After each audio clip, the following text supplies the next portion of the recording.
Olá pessoal, mais uma vez estamos aqui, é um prazer ter você aqui no meu canal, no YouTube. E hoje nós iremos continuar aquela aula que nós estávamos falando sobre erros de interpretação. Então hoje nós iremos falar sobre teologia. Aquela continuação de graves erros de hermenêutica, de interpretação em alguns textos das Sagradas Escrituras, que erros muitas vezes cometidos por líderes, alguns líderes evangélicos, pentecostais, né, que por falta de conhecimento, por falta de pesquisar, eu sou suspeito, eu sou professor, eu sempre vou pegar no pé de todo mundo para estudar. Eu faço isso o tempo todo com os meus alunos. Eu exijo de mim o tempo todo que eu pesquise mais, que eu leia mais, né? Quanto mais eu leio, mais eu me exijo ler, quanto mais eu pesquiso, mais eu procuro pesquisar. Eu estou crescendo todos os dias, eu estou melhorando um pouquinho todos os dias, eu aprendo com os meus amigos, eu gosto muito de ouvir, eu gosto muito de aprender, sabe por quê? Eu quero crescer. Quanto melhor professor eu for, mais qualidade terá o meu ensino, minhas aulas, e melhor será para os meus alunos. Então, eu penso nisso como professor, então eu vou pegar no pé de todo mundo, né? E quando eu vejo alguns líderes evangélicos pentecostais, cometendo erros gravíssimos de interpretação bíblica, eu acho isso realmente lamentável, né? Mas vamos lá. Erros de interpretação 2. Vamos lá. Nós havíamos iniciado, falamos na aula anterior sobre a letra mata, o Espírito vivifica, né? Agora nós iremos começar com algumas pregações. Veja bem, eu já presenciei, tá? Eu já assisti, tá? De repente até o senhor que está me assistindo aí, na empolgação do pregador, daquela denominação pentecostal, e olha que eu também já ouvi isso de pregador famoso, hein? Que quando Cristo foi crucificado, o diabo estava no inferno e fez uma festa gigantesca que durou 3 dias, mas no terceiro dia Cristo ressuscitou e acabou com a graça de Satanás. Pessoal, por favor, me digam onde está o versículo. Deixa eu ver se eu estou bonitão aqui. Onde está o versículo que diz que o diabo está no inferno? O inferno foi feito para ele também. Então ele não pode estar lá. Então sabe aquele folclore, né? Isso eu sei muito bem como professor de história, aquele folclore em algumas regiões, né, do Brasil, né? E aquela imagem do diabo, aquele bicho feio, com cara de animal ou de monstro, com aqueles chifres enormes e com aquele rabo pontudo, segurando um tridente, né? E com aquela lança lá de 3 pontas, ele cutuca, ele azucrina, ele faz sofrer, ele tortura todos aqueles que caem no inferno. Não existe nenhum versículo que diga que o diabo está no inferno. Ele vai para lá, mas ainda não foi. E outra, não será a casa dele, mas será, eu estou me referindo, o inferno, que às vezes eu faço esse trocadilho, né? O inferninho, o Hades, o Sheol, diferença do Geena, né? Do lago de fogo e enxofre após o juízo final, o inferninho e o infernão, né? Foi feito para ele, para a condenação dele, para o sofrimento dele, e não como habitação dele. Ok? Até porque, olha lá, vamos lá. Se a gente pegar Efésios, eu não sei se você acompanha as minhas aulas de teologia no meu canal, se você acompanha as aulas com uma Bíblia, ela é minha grande fonte histórica e teológica, evidentemente, a minha grande base. Até porque o nosso assunto é ela. A Bíblia, que para mim é o livro dos livros, o rei dos livros,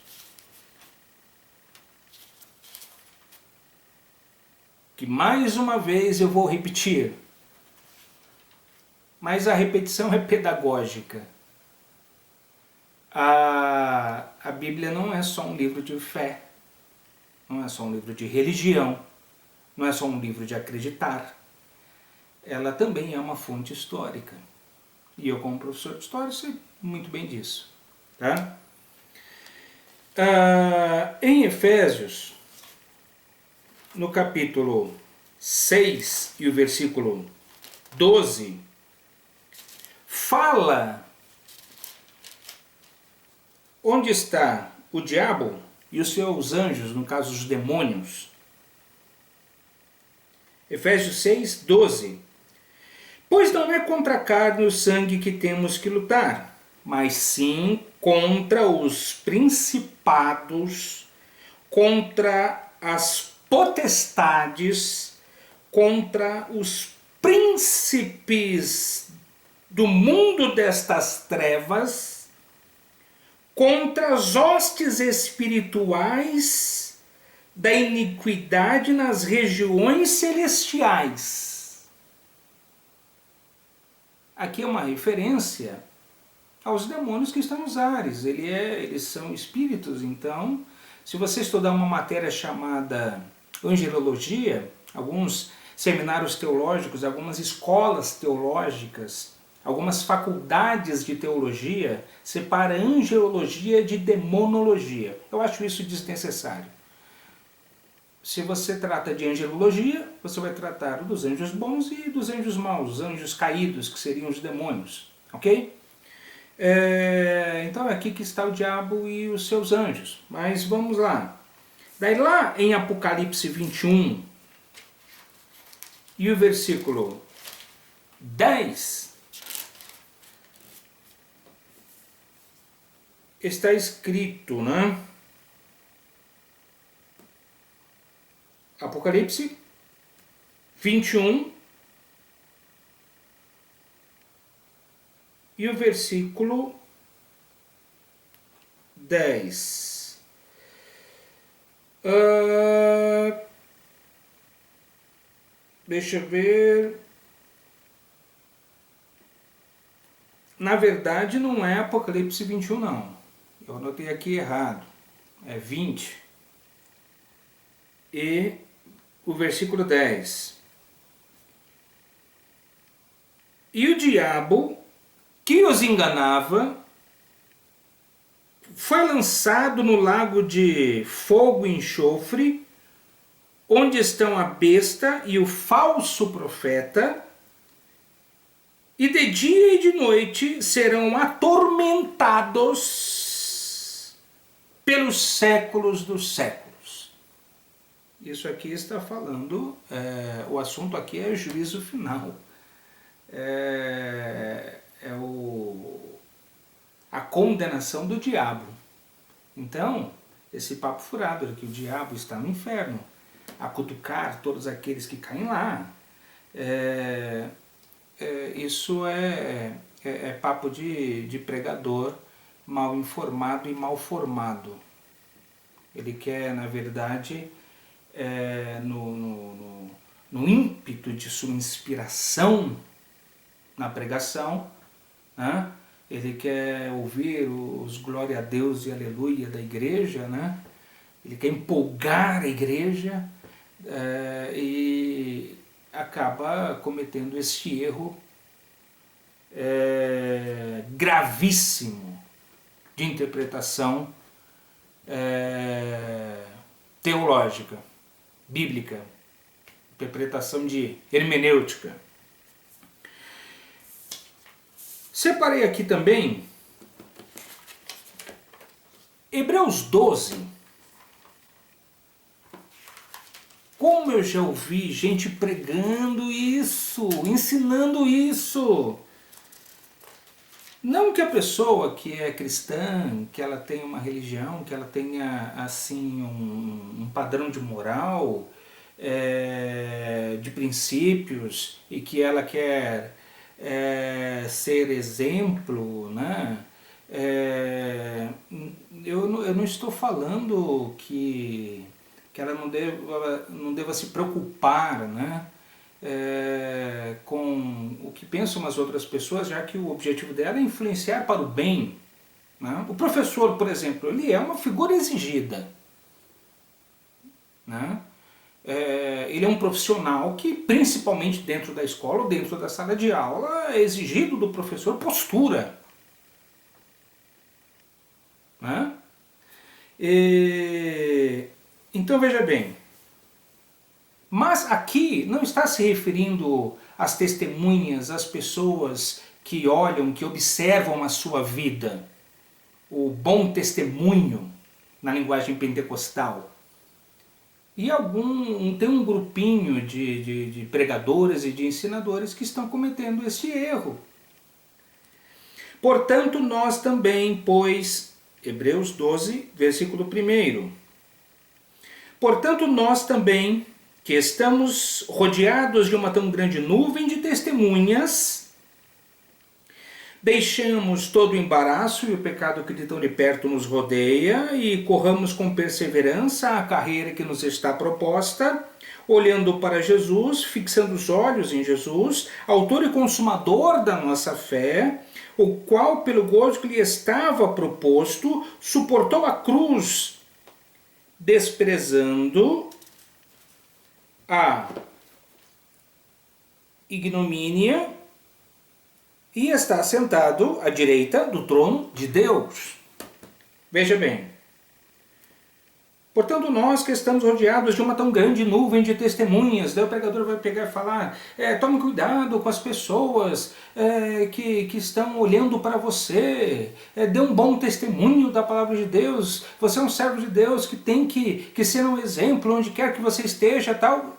Ok, beleza. Eu acho que esta é a finalidade para que você tenha uma qualidade de vida e que você seja um exemplo para que de repente outras pessoas também sejam pessoas melhores, seres humanos melhores, porque essa também é a função da igreja, não é só espiritualidade. produzir seres humanos melhores. Ok? Então veja bem, mas não é sobre isso que está falando um bom testemunho diante das pessoas que estão te observando. Aqui está se referindo à nuvem de testemunhas dos heróis da fé do capítulo anterior. Estamos falando de Hebreus 12, versículo 1 e versículo 2. Essa nuvem de testemunhas é todo o capítulo 11, que fala sobre os heróis da fé do Antigo Testamento. Portanto, nós que estamos rodeados dessa nuvem de testemunhas do capítulo 11, que foram heróis da fé, se eles venceram, a gente pode vencer também. Se eles foram seres humanos melhores e vencedores e triunfaram e tiveram fé, nós podemos também. É o que está se referindo o versículo. É o que está, essa é a interpretação coerente, tá? Uma hermenêutica coerente desse texto de Hebreus, capítulo 12. Ok? Então, mais um texto, né, que pregadores pentecostais, ensinadores aí, cometem esses erros gritantes, né? E mais um que a gente acaba aprendendo aqui, ok? Espero que tenha sido útil essa aula para você. E o meu muito obrigado a todos aqueles que assistem, que pedem mais aulas de teologia, né? Agora teremos um pouquinho mais de tempo para gravarmos mais aulas de teologia, uma vez que agora vamos entrar nas férias aí, né? E então eu vou gravar um pouco menos de história e sociologia, e daí podemos aí trabalhar um pouco mais outras áreas. Inclusive nós iremos fazer algumas entrevistas, ter aí alguns vídeos bacanas de entrevistas também. É claro, entrevistas, né, estamos em época de pandemia, então entrevistas online, mas de um pessoalzinho muito bacana, aí que tem bala na agulha, que tem conhecimento, uns professores e amigos meus, para a gente aprender um pouquinho com eles. Ok? Então, hoje foi o quê? Erros de interpretação 2. Agora, tem ainda o próximo. Erros de interpretação 3. Tá? Hoje foi erros de interpretação 2. Essa série ainda vai continuar. Tá? Muito obrigado. Tchau, tchau. E até o próximo vídeo. Se Deus quiser.